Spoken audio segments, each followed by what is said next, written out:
I'm Darin Figurskey, the meteorologist-in-charge with the National Weather Service in Raleigh, North Carolina.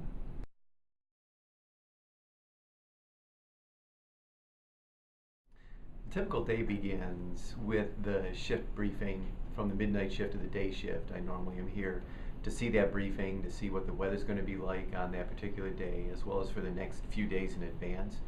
And also at that morning briefing, we talk about any electronics problems, any hydrologic issues that's going on, as well as any administrative things that the staff needs to know about that's going to be upcoming either that day or the next couple of days. Following that, I normally coordinate with staff members here in the office to find out what they're doing on that particular day, if there's any help that they need from me. And then typically then I get into administrative efforts, whether it's reviewing contracts, taking a look at the weather if I need to, responding to customer inquiries, doing time and attendance records, looking to fill jobs. I could be answering again other customer requests from the state, maybe from individual counties, filling out reports for the Weather Service region, being involved in NOAA regional teams, a whole host of things that I'd be doing that particular day. Every once in a while, when I come in, I do work forecast shift. I will work the regular forecast desk, issue the forecast, whether it's aviation forecasts, the gridded forecasts. There are times I've issued severe thunderstorm and tornado warnings, and back on October 27th, my name came out on a couple of tornado warnings for Person County, so I can do that as well. I'll work occasional midnight shifts also, and especially when the staff has leave that they need to take, or to help them get some of the collateral duties done that they need to do to help our office and to help the organization help its customers. So occasionally I'll work some shifts for them for a number of different reasons. So I don't want to say I'm the jack of all trades, but mostly I'm administrative, occasionally do some forecast work.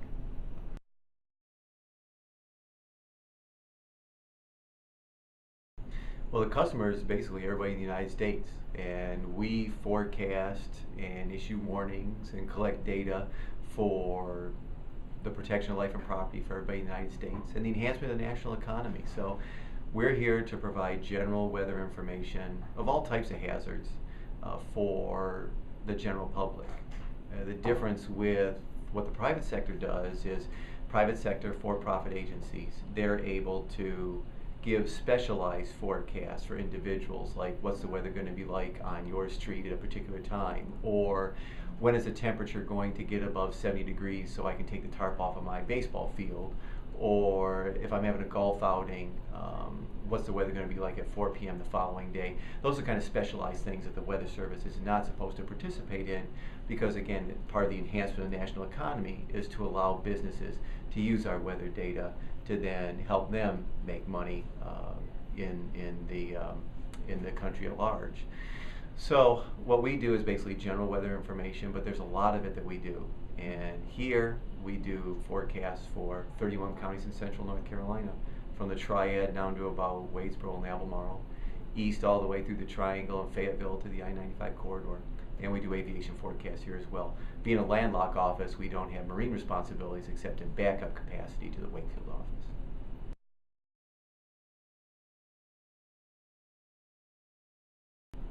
My favorite part of the job is that it's never the same on consecutive days. Whether it's administrative or it's forecasting, there's always something different. And the hours change, and that's good and bad. When I first came into the Weather Service, I was working rotating shifts. I'd work 7 midnight shifts with a couple days off, and then work a string of day shifts with a couple more days off, and then a string of evening shifts, and then maybe another set of regular people hours, like say, before I get in the midnights again. And that can be challenging for some. That's not a lifestyle that everybody wants to be involved with. But even now as an administrator, though, I typically work Monday through Friday from just before 8 to maybe about 5:30 is what my days encompass. I do have to take a little work home sometimes. There's still that variety to be able to get in and do some forecast, or to issue some warnings, or to help somebody in the office here who needs it, or to help the customer outside, whether it's doing a presentation at a boat show, doing a briefing in advance of Hurricane Earl coming in, or some other thing that somebody needs help with. The variety is there. I wouldn't say it's endless, but it's a lot. And the weather always changes. Something's always changing in my job as well.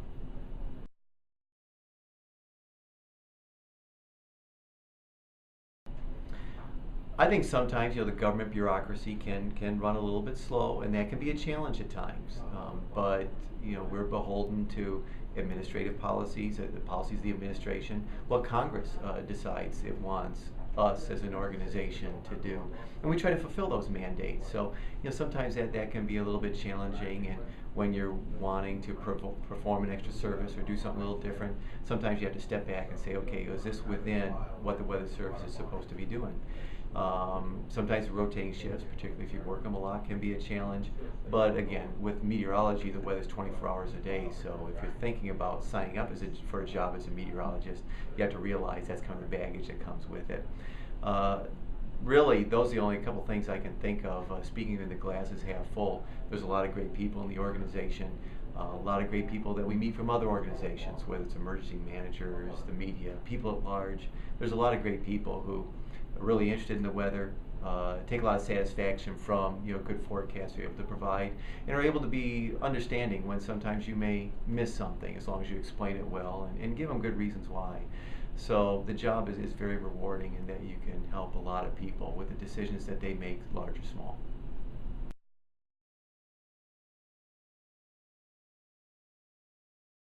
Well, we'll start at the beginning, since you mentioned the classes, that obviously to get the degree you have to fulfill the requirements of the program. So that's first and foremost. Beyond that, anything that one can do to show leadership, to show energy, to show contributions, to volunteer, even if you're fortunate enough to get a part-time job in the meteorology field or something related to that, all those things will be helpful. There's a lot of competition out there for meteorology positions, of which, while there are many nationwide, there are also many people who are looking, both in the student world coming out of colleges to get jobs, as well as in the private and other public sector jobs related to or in meteorology, are looking for getting a job with the National Weather Service. A lot of competition.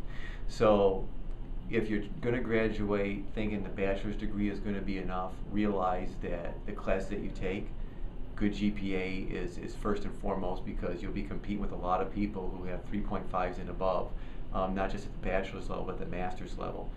And at the bachelor's level, just getting the degree is probably not going to be sufficient if you want to be very, very competitive. It's going to be the things that you do, maybe a little bit of research, again, volunteering, working with leadership activities, whether it's a local AMS chapter or something that can help set you apart. With that, if you shoot for your master's degree and are able to get good grades there, it's still going to be a lot of competition. Typically with the master's degree, though, you have the benefit of that extra time, that extra couple of years, I guess, on average, to help get some of those leadership opportunities in your resume, to help get those job opportunities, to help show that energy, to be able to perform maybe a little bit of research, some of the things, again, that'll set you apart. It's not to say that a bachelor's degree won't be able to get you in. It's just that the competition is going to be very, very fierce. And so with a bachelor's degree only, you're probably looking at a steep road to climb, not impossible, but you really got to be very, very good compared to the rest. With a master's degree, with the time that you're able to devote to the other things in addition to school, that the master's degree offers, again, just purely due to time, you have more opportunities maybe to set yourself apart a little bit.